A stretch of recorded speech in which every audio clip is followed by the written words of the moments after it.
Hermawanti sebagai penyaji pertama. Saya Resti Aisara sebagai penyaji kedua. Saya Devi Marsiteri Sebani sebagai penyaji ketiga. Di sini kami akan mempresentasikan tugas IKR tentang infografik yang berjudul Perbandingan Pelaksanaan Demokrasi di Indonesia pra dan pasca reformasi.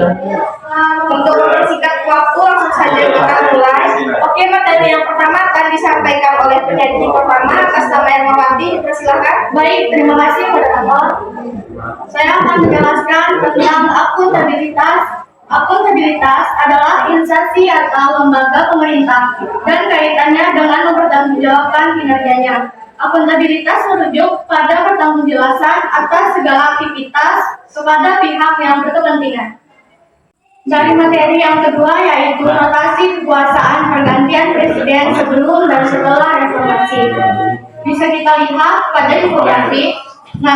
Bisa kita lihat pada garis horizontal ini terdapat nama-nama presiden sebelum dan setelah reformasi. Adapun pada garis vertikal ini lamanya masa jabatan presiden. Adapun pada grafik warna pink yaitu Insinyur Soekarno dengan masa jabatan selama 22 tahun sejak tahun 1945 sampai 1967. Pada grafik warna biru yaitu Soeharto dengan masa jabatan selama 31 tahun sejak tahun 1967 sampai 1998. Pada grafik berwarna ungu yaitu B.J. Habibie dengan masa jabatan selama 1 tahun sejak tahun 1998 sampai 1999. Pada grafik warna hijau yaitu Abdurrahman Wahid dengan masa jabatan 2 tahun sejak tahun 1999 sampai 2001. Pada grafik warna kuning yaitu Megawati Soekarno Putri dengan masa jabatan 3 tahun sejak tahun 2001 sampai 2004. Pada grafik berwarna merah yaitu Susilo Bambang Yudhoyono dengan masa jabatan 10 tahun sejak tahun 2004 sampai 2014. Pada grafik berwarna oranye yaitu Joko Widodo dengan masa jabatan 10 tahun sejak tahun 2014 sampai 2024. Saya kembalikan kepada moderator. Oke, terima kasih penyaji pertama. Selanjutnya materi berikutnya akan dibacakan oleh penyaji kedua atas nama Resti Aisara. Dipersilakan. Terima kasih kepada moderator. Di sini saya akan menjelaskan pola rekrutmen politik. Rekrutmen politik adalah suatu proses seleksi anggota-anggota kelompok untuk mewakili kelompoknya dalam jabatan administratif maupun politik. Rekrutmen politik merupakan salah satu fungsi strategis yang diberikan kepada partai politik. Tujuan rekrutmen politik untuk menyeleksi atau memilih kandidat yang aman ditawarkan masyarakat pada saat pemilihan umum sebagai calon anggota legislatif, calon presiden dan calon wakil presiden, calon kepala daerah dan calon wakil kepala daerah. Saya kembalikan kepada moderator. Terima kasih kepada penyaji kedua. Selanjutnya materi berikutnya akan disampaikan oleh penyaji ketiga atas nama Devi Marsiteri Sebani. Untuk penyaji ketiga dipersilakan. Baik, terima kasih kepada moderator.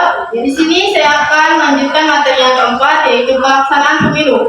Pemilu adalah sarana pelaksanaan kedaulatan rakyat untuk memilih anggota Dewan Perwakilan Rakyat, anggota Dewan Perwakilan Daerah, Presiden dan Wakil Presiden, dan untuk memilih anggota Dewan Perwakilan Rakyat Daerah yang dilaksanakan secara langsung, umum, bebas, rahasia, jujur, dan adil dalam Negara Kesatuan Republik Indonesia berdasarkan Pancasila dan Undang-Undang Dasar Negara Republik Indonesia tahun 1945. Melalui pemilu, warga negara memiliki kesempatan untuk memilih perwakilan rakyat di parlemen atau dalam jabatan-jabatan eksekutif seperti presiden atau kepala pemerintahan daerah. Selanjutnya, materi kelima yaitu pemenuhan hak-hak dasar warga negara. Pemenuhan hak merupakan pelaksanaan kewajiban yang dijamin oleh ketentuan-ketentuan hukum perdata yang berlaku. Hak-hak yang diciptakan kepada warga negara guna menciptakan kehidupan yang serasi, selaras, seimbang, dan dinamis. Selanjutnya saya kembalikan ke moderator. Oke, terima kasih kepada penyaji ketiga. Dan materi terakhir akan disampaikan oleh saya sendiri. Perbandingan pelaksanaan demokrasi Pancasila pada masa Orde Baru atau sebelum reformasi dan masa reformasi. Jadi perbandingannya, sebelum reformasi, pemerintahan otoriter, pembatasan kebebasan berpendapat, dan dominasi satu partai politik, sentralisasi kekuasaan.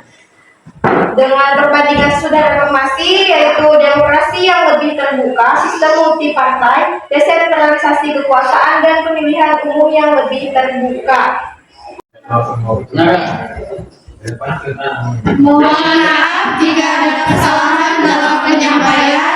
Kami akhiri presentasi ini dengan mengucapkan wassalamualaikum warahmatullahi wabarakatuh.